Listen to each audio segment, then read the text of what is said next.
এই, তুমি এখন রেডি হওনি? চলো আমাদের বেরোতে হবে, জিনিসপত্র গুছিয়ে নাও। কোথায় বেরোবো? আরে ভাই, দুদিন হলো আমরা এসছি।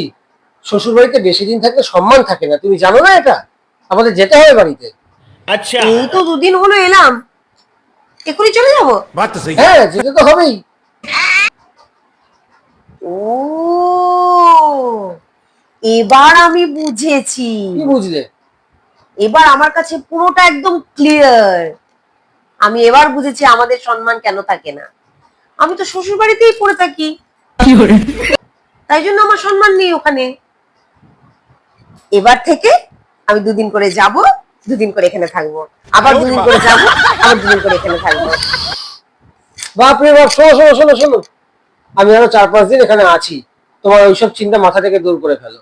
আমি 4-5 দিন আরো থাকবো। ও আচ্ছা আচ্ছা আচ্ছা, তার মানে 4-5 দিন ওখানে যাব, আবার 4-5 দিন এখানে চলে আসবো, আবার 4-5 দিন ওখানে যাব, আবার 4-5 দিন এখানে চলে আসবো। আমার সম্মানটাও খুব বাড়বে। क्या बात कर रहे हैं रे बाबा? আরে আরে, আরে শোনো শোনো, আরে শোনো।